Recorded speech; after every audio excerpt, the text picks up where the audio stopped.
now I apply it to the business environment. If I up my game, my business ups. That's just how it is. When we have failures in business, we panic and we get out, or we panic and we change course when it's like, nope, just stay the course. And those failures, it became midpoints instead of endpoints for me.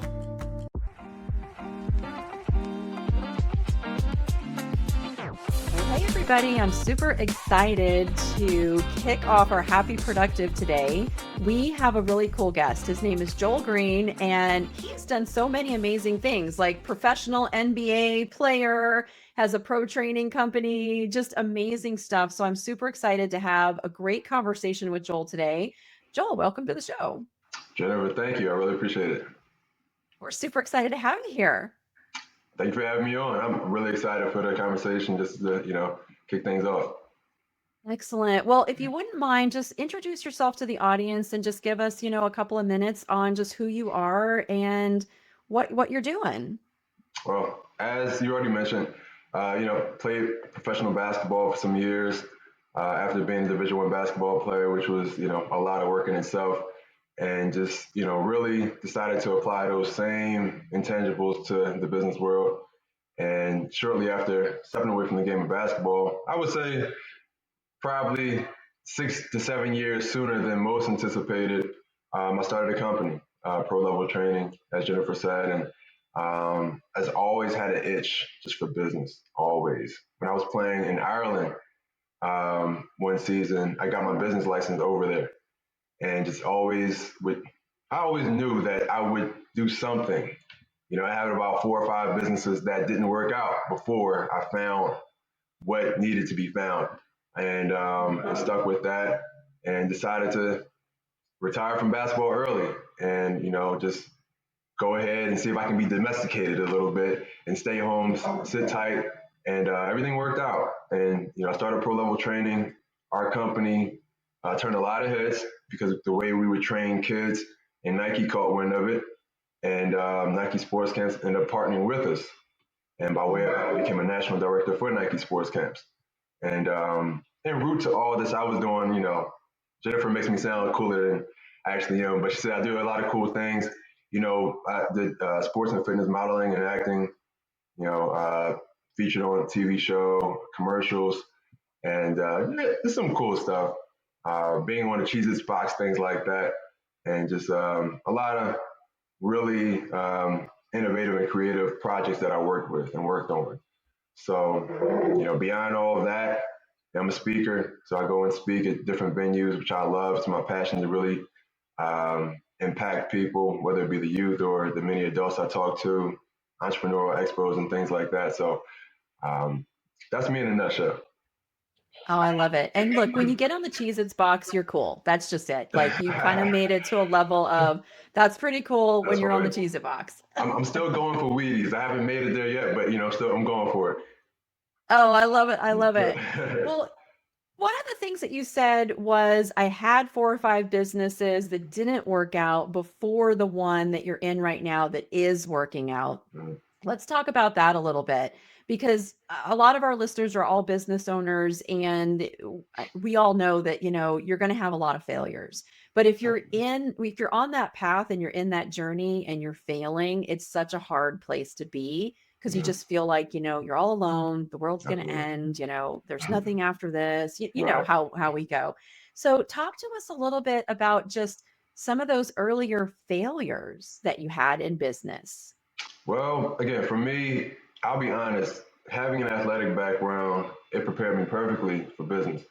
You're going to win some, you're going to lose some.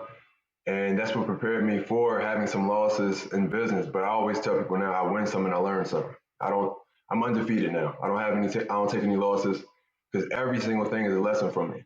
So, from that perspective, it allows me to keep moving forward despite a failure, as opposed to sulking, panicking, which happens a lot, when we have failures in business. We panic and we get out, or we panic and we change course when it's like, nope, just stay the course.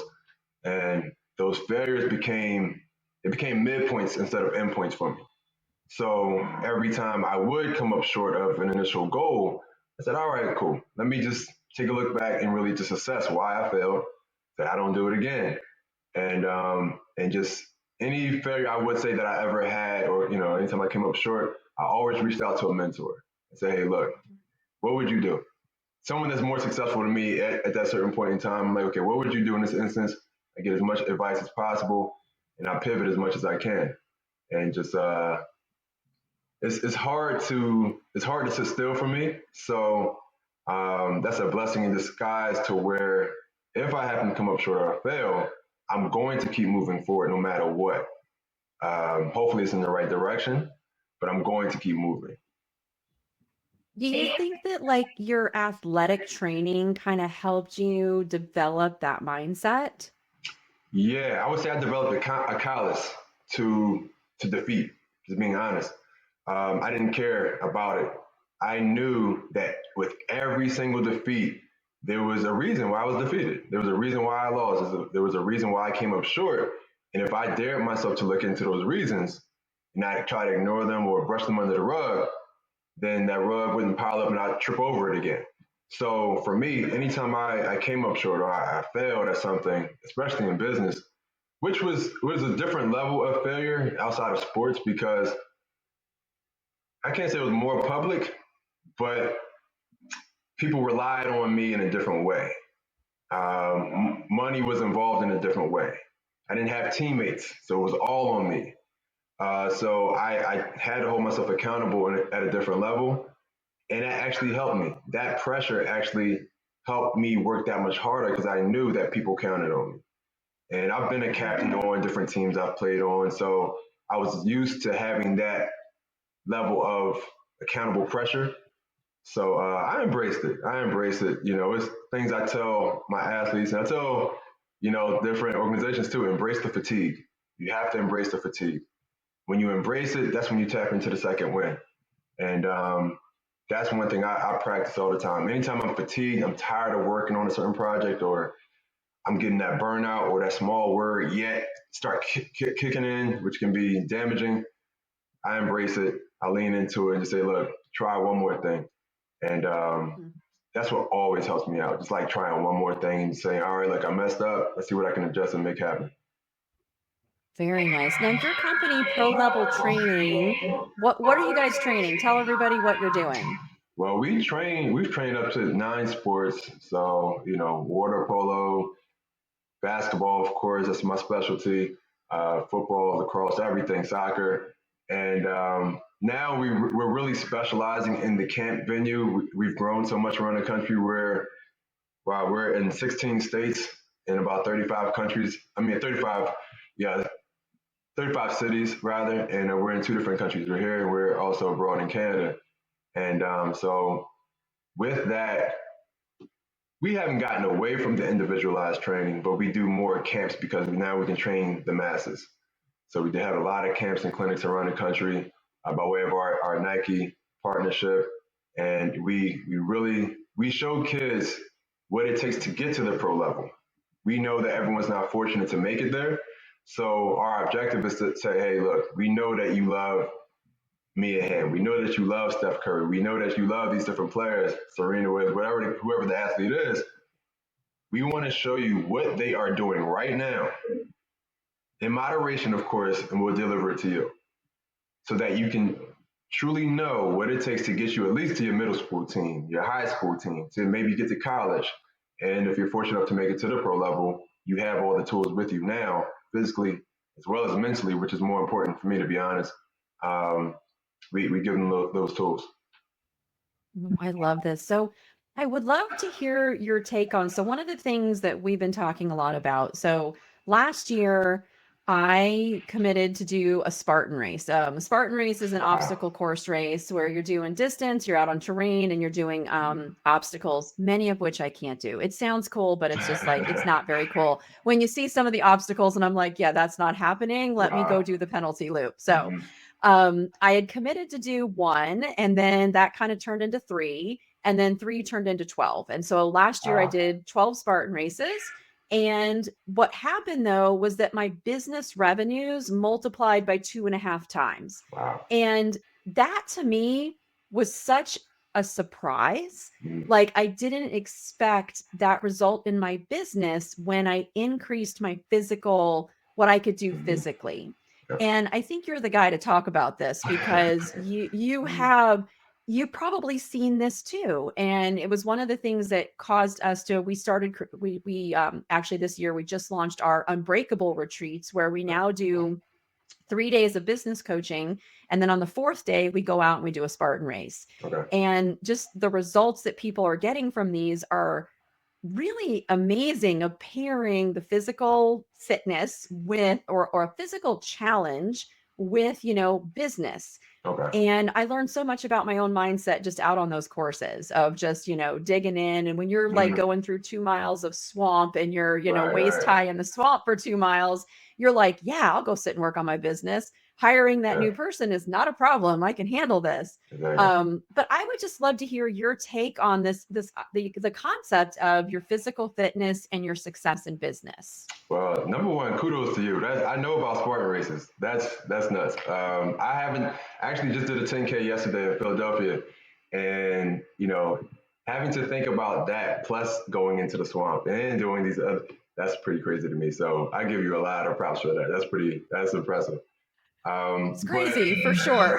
yeah, I mean, I'm serious. You're gonna have me interested now. I'm such a competitor, so I'm going to now look into a Spartan race. But like I'm big on the psychology side. I have a degree in psychology. I read on the mind every single day.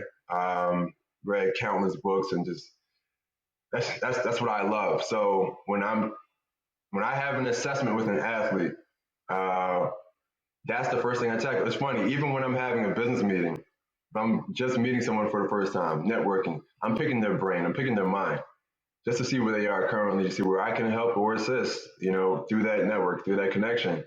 And so many people don't realize the physiological connection and the enhancement that could take place when you really challenge yourself physically. It enhances everything, neurologically. It just does. I wish I knew the exact science behind it, but it just really increases your productivity. And I really believe that we feel that physical is harder than mental, right? When it comes to different tasks. So that when we see that we can complete various physical tasks, we believe in ourselves that much more mentally. We know, like, okay, I can sit down and do this thing. All I have to do is think about this. I did that yesterday that was physically challenging. So for me, I take that on all the time. If I'm out running miles or just in the weight room, I know if I tackle that, I can sit behind a desk and tackle anything. I can just sit down. I don't have to sweat to do that. And I really believe it's an internal belief system that happens in addition to that, the neurological, things that fire to where our body's just ready to work that much sharper. I agree completely. I think that was one of the things that I, by accident, kind of discovered Mm-hmm. is that the mind creates so much nonsense and Mm-hmm. drama and resistance. And in our businesses, it's like, we know that we need to expand. We know that Mm-hmm. we need to add a new product. We know we need Yeah. to fire this person, right? And these are Yeah. hard things. And the brain creates all this junk. And out on a course, they're hard. They're hard. Yeah. And you come up to an obstacle or you're got to walk through a swamp or whatever and Mm-hmm. you're out there and there's nobody rescuing you. There's no like, Yeah. That's oh, exit amazing. this door this Right. way, right? That would And be nice. so Yeah. yeah, right. You still have all the mind stuff going, I can't do this. Mm-hmm. I'm not going to be able. I'm going to fail, but you have to do it anyway. Yeah. The line is moving that way and Exactly. there's no turning around. So and then you do it and you realize I could do it. I could do so much more than my brain was telling me I could do. And it really helped me to kind of overcome that crap when I Mm-hmm. got back to my business and to go, wait a second, I was able to do that.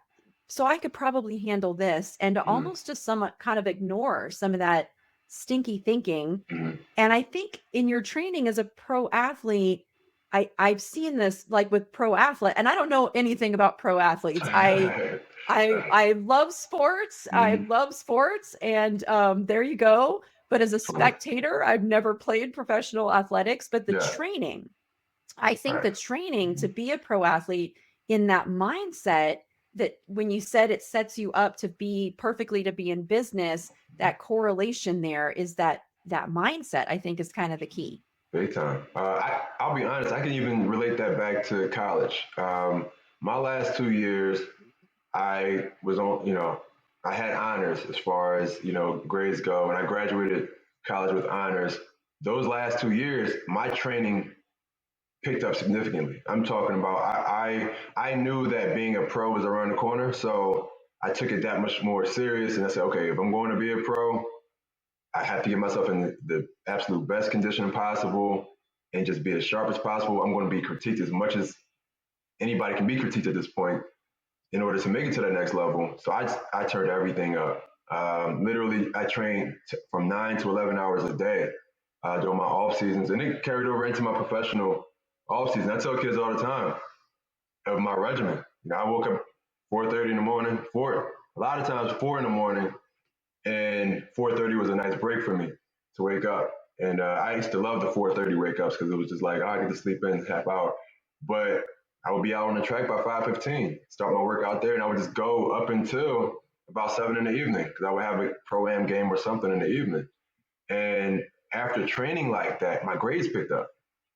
Believe it or not, you would think that Really? the fatigue would have kicked in, and I would be too tired for all the studying.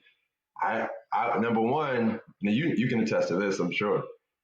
You get more energy the more you expend. So like it's one of those delayed gratification things to where it comes on the tail end. And I tell people all the time the fun isn't always first. You know, you gotta suffer through, you'll enjoy the fun on the other side of the hard work. And that's I think one of the things you're kind of getting at to where, the fun comes after you put in that physical uh, give yourself that physical attention, the mental is going to pick up, the business is going to pick, everything's just going to pick up and follow.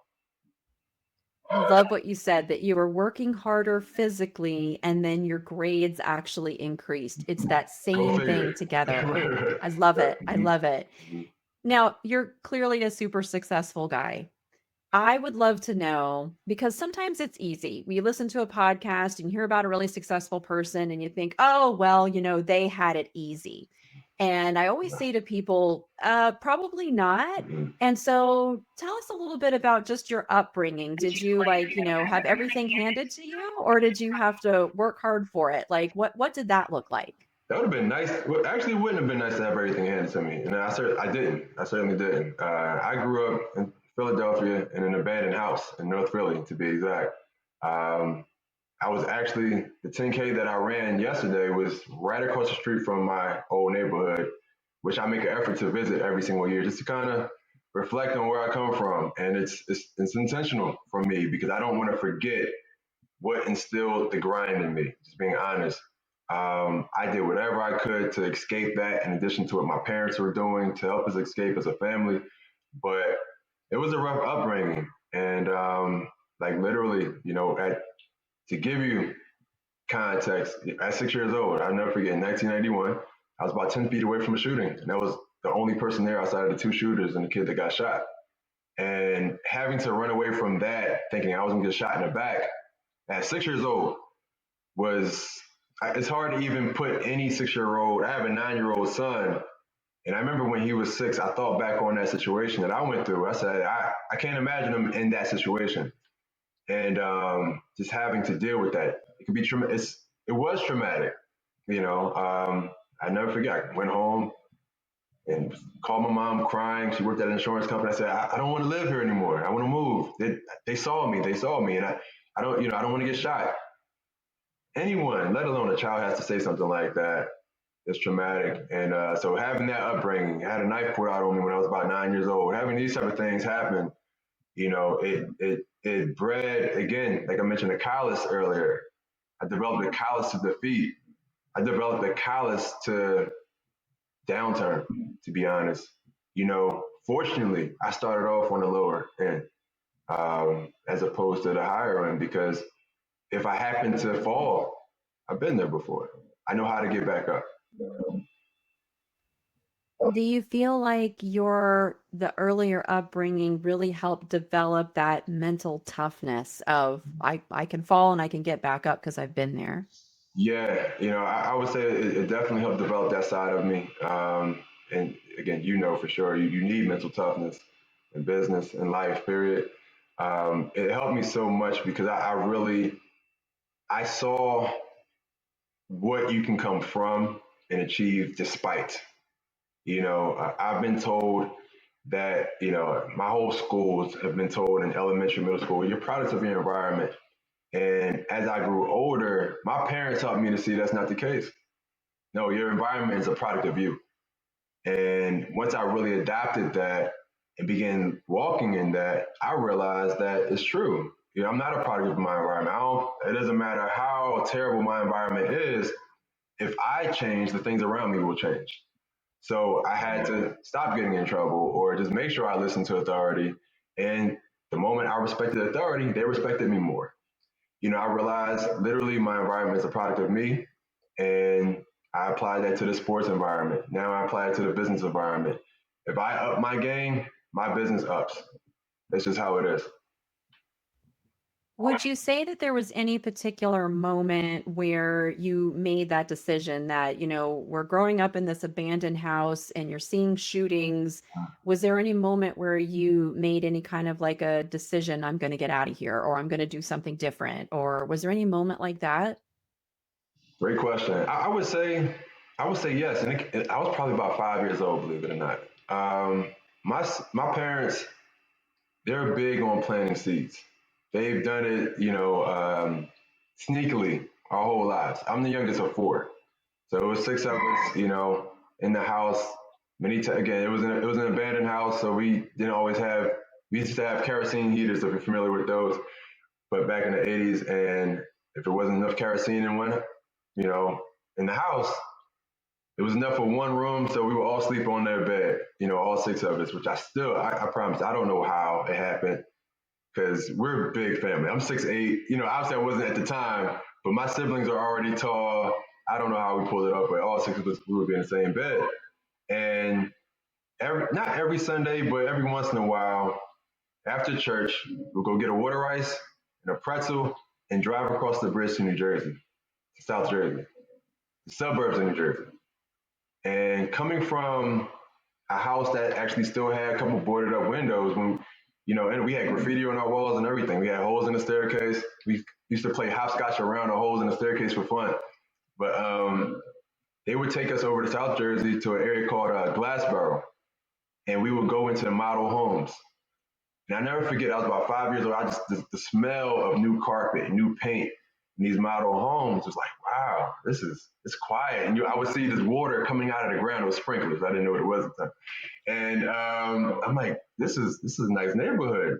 People out here just walking, and no one's looking at you with a mean look.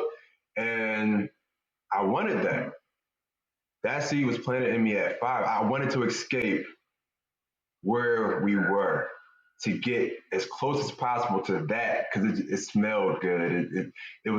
It felt like it was sunnier out there, less pollution, just less trash. It was a beautiful environment, and that seed that was planted in me made me work to make those rough things smooth later in life.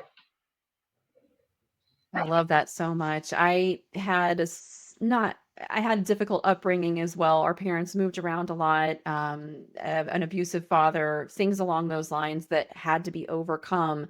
And I remember at 13, watching a news story on the news, and my parents were watching the news, and it was a girl who had been abused, and I think she had been murdered. It was a terrible, terrible story. But I remember listening to the story and hearing about what happened to her.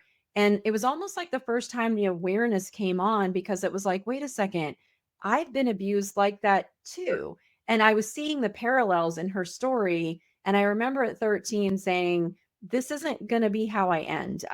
I've got things in common with this girl of her childhood and her upbringing that were actually like me realizing, oh my gosh, like I've got these things in common with her. But making that decision right then, I'm not going to allow my ending to be on the evening news for this kind of a terrible end. And just at 13, just going, I'm not going to let this happen to me. And it's going to be different. I'm going to have a different life. And it sounds like at 5, same idea. Maybe you weren't consciously aware that you were making a Right, decision, right? And tapping into your power at that point and deciding, I'm going to have a different life and I'm going to get out of here. And I'm going to have sprinklers Right, in my right, yard. right. Right. Mhm. Right. So powerful. And I always love, people who are listening, it's easy to sit and go, "Oh, well, he's so successful and when you're a pro athlete and it sounds so cool and, fantastic and think that but I'm not like that." But the truth is like, you grew up in an abandoned house and Yeah, you were able to get out of that.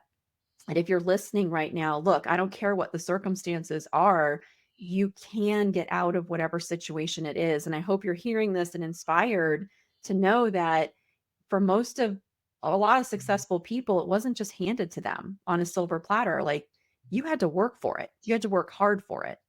yeah. It's funny, even linking back to something you said earlier, and I didn't mention, I lost my older brother when I was 17. I have two brothers and a sister. And, for me, it, I'll be honest with you. So I speak on goals. One of the main, I gave a TED talk last year, and I incorporated goals. It was called Three Essentials to Equality, and I just gave three actionable steps for people to use. And I tell people often about these three steps. And for me, growing up, I used to say go. I didn't know I was setting goals, but I used to always try to distract myself from what we were going through. And apparently, I was setting goals, to achieve certain things. It was just so I didn't have to think about going past some of this was during the crack era as well, the late 80s, early 90s. And so you would walk past certain people in our neighborhood and you didn't know what they were going to do. There were plenty of times to where I'm walking past somebody, I'm a little kid, and the guy just looks scary. He's talking to himself. You don't know what's going on. And I'm like, all right, let me go the other way. Let me stop at the basketball court first, shoot around for a little bit. Then I'll go to the store later on. And let me go get up 100 shots really quick. It's a goal that I set for myself. I didn't realize, I'm like, let me go do that, distract myself from that guy until he leaves the block. And then I'll go back when I see it's all clear. And I would just set these different goals for myself and just, distract myself apparently. And just start achieving things left and right. And when my brother passed, it was suddenly he wasn't sick or anything. Tragic incident. I shut down for sure, but I discovered something. That was exactly the moment I discovered um, something amazing, that I can get something great from something terrible. I didn't know before that point. I had, when I was 6 years old, one of my older cousins, he was shot and killed out of the blue. Someone came up to him at a bus stop, shot him and killed him. So I saw death um, at that point, but it was never in my house. The moment it hit my house, it was, I felt it even more. And I shut down for about 2 weeks. I don't think I went to school for about a week and a half or so. But I discovered during that time, I made some promises to him during that time period. I said, I'm going to do better in school because he would always tell me, man, make sure your grades are up. College coaches want you, but you can't have terrible grades if you're going to go on to college. Make sure you get that scholarship. I'm like, all right. He's the one that started me off in basketball. So he was always coaching me. And so I promised him, I'm going to get a scholarship. I'm going to pick my grades up. And I never made the honor roll ever in my life. That year, as 16, 17 years old, I made the honor roll for the first time ever. And he passed in February 16th, 2002. I graduated that June and turned my whole everything around the last 2 quarters of school, got a scholarship, Division I scholarship to college, made the honor roll, and I was the number one recruit for multiple Division Is. And I just discovered during that time, like, okay, you can actually have terrible things fuel your fire if you choose to. But it's our choice. We do have the choice to do it. And I told my son, we have quotes every morning. So before school, I created these quote cards. So while we're waiting in the roundabout to let him out before school, we're sitting in. I said, all right, pick a quote card. And one of the cards says, complain or correct it. You have a choice. And so he knows that. So whenever we're going through something, he's complaining. I'm like, look, you have a choice right now. You can either complain about it or correct it. You got a choice. He's like, all right, I know. So, I discovered so much of those things during that time period. Absolutely. And so many people talk about post-traumatic stress. It's a very, very real thing. But what you're talking about is the post-traumatic growth, which is that beautiful part of something traumatic that happens where we grow as humans and we grow spiritually and we take it and we use it to fuel ourselves forward. And I'm such a huge fan of post-traumatic growth. Why not pull everything good and beautiful that we can out of a really bad thing that's happened? Absolutely. And that's I exactly, love it. just finished my first book. We're writing my first book, called, and it stems from what occurred with my brother, and it's called Mhm. filtering, the way to extract strength from the struggle. And that's what I discovered. I discovered it during that time, as far as, man, okay, I'm struggling right now. I couldn't even, I promise you, Jennifer, I couldn't even talk without tears. I'm talking about sobbing tears coming out. I couldn't talk about anything. I couldn't talk to her. My friend would come by, just try to console me. I could not see her. I couldn't see anyone's. I couldn't look in anyone's eyes. I remember it was hard to look anyone in the eye. I felt like they saw what I was thinking and I felt. And it wasn't until I began daring myself to say, all right, start talking to people again. Just do it. Whether you feel like it or not, they're here to help you. And once I leaned into doing that, and I remember my uncle came by to visit one day. He said, look, I know you don't want to see me. You don't want to see anybody right now. He came up to my room, my bedroom, and he sat on the side of my bed while I was laying down, face down on a pillow, and said, look, had his hand on my back. He said, you got to get up. You got to get up. You have no choice. You got to get up. You're still here. And once I had to take that approach and just realize that although my brother wasn't, I was, I got to keep living. And I had to extract something from it. And like I said, those promises I made to him at that moment, I said, I can actually extract fuel, from this situation to make this struggle turn into something successful. I love that so much. And you read my mind because I was getting ready to ask you about the book. And so it's like, oh, there we go, right there. He's reading my mind about the book. And when I was in high school, my very best friend was 16 and she was killed in a car accident. And I was actually in the room with her when she passed on. And I remember just that I'm 16. I really didn't have much experience with death. It happened so suddenly. And I just remember that grief. And it was just for weeks afterwards. I know what you mean when you're just like, nobody look at me, nobody talk to me because I'm just going to fall apart. And every time I had a private moment, I was falling apart until you kind of like can get it back together again. But I remember we had gone to like my boyfriend was playing racquetball or something, and we had all been best friends. And I remember sitting on the tailgate of the truck, and they're all playing racquetball. And I just remember the breeze, the wind. And at that moment, I was just like, you're still here. And I know what that moment is. And it's so powerful and it's so hard and it's so beautiful and it's so sad. And it's just like, but you do have to go on and you do have to keep going after these things. And so I love that you're writing a book about this. This is so, so good. So tell me, like, when is the book out? Is it coming out? Tell us about the book. Well, I'm super excited, of course. It's my first book. It's set to release in September.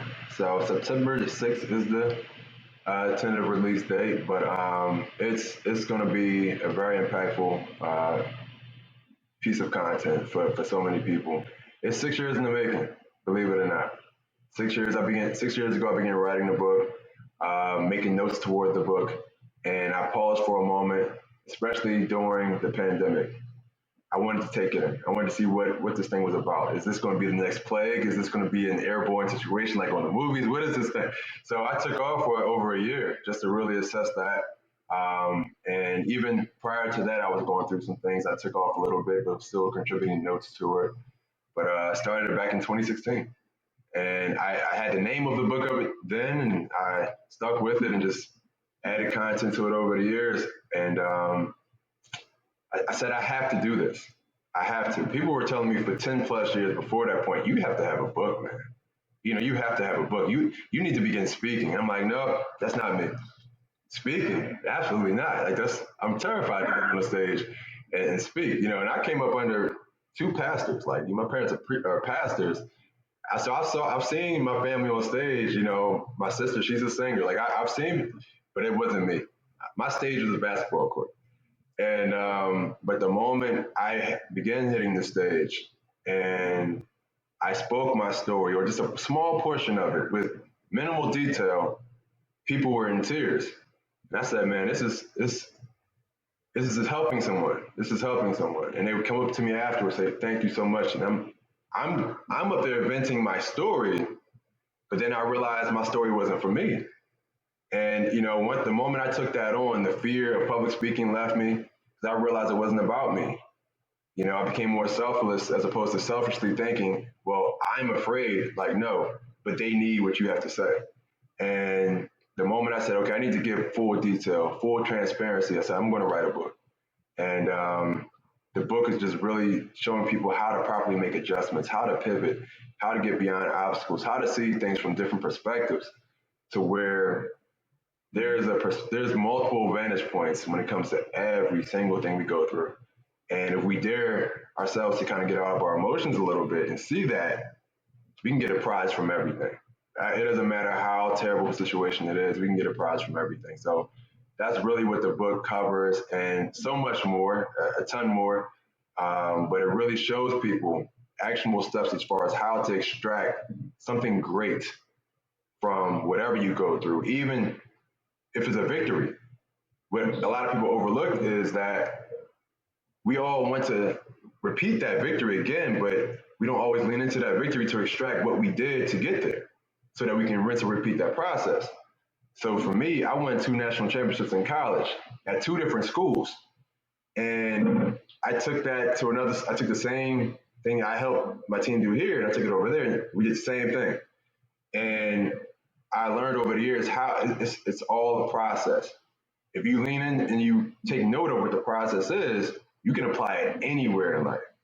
So that's really what I'm trying my best to teach people, and just let them know, hey, here's what works. You can do it for yourself as well.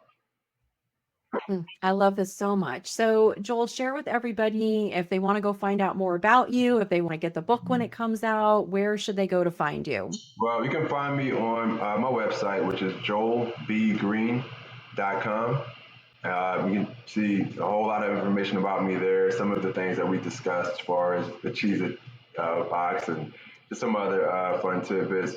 But also on Instagram, I'm on there often, which is my handle is Jay Green, so Jay Green PLT, Jay Green PLT on Instagram, and you can find me on Facebook as well. And I'm one that, believe me when I tell you, every audience I speak to, I say, look, please contact me, and I'm not one to ignore you. It's my purpose to help people where I can help, to assist when I can assist, to help network. I'm a connector, so if someone says, hey, how did you get with whoever as a partner? Here's how I got it done. And if it makes sense, I'll connect you as well. And that's one thing I'm always looking to grow in as far as business. I love just developing partnerships the same way we developed a partnership with Nike, with Body Armor Sports Drink, Dick's Sporting Goods. I'm always looking for new companies, anyone who can help benefit us and we can benefit them. But yeah, so those are some of the platforms you can find me on, and we'll be getting some more information about the book out soon. We have a really cool book trailer that's being developed that I've never seen ever before. It's a 3D book trailer. If you've ever seen Moana, Toy Story, you're going to see some of the things I mentioned throughout my life. This trailer is going to detail it. You'll see it to a T. Some of the experiences growing up that I had, the good, the bad, the ugly. You'll see it all in the book trailer. It's going to pull people in like I've never seen before. Oh, that's so exciting. Awesome. Good for you. Like really and truly good for you from where you came from and where you are now. And I love how you've turned it all around and you're just helping to put good out into the world and break some of these chains of, violence and trauma and things like that. And I love the work that you're doing. Thank you so much, Joel, for being here with us today. Thank you. Thank you so much. I appreciate you for having me on. Absolutely. Absolutely. All right, you guys. I know there was a ton of amazing stuff from today's show. I hope you really enjoyed it and get out there and have a happy, productive day. Bye, everybody.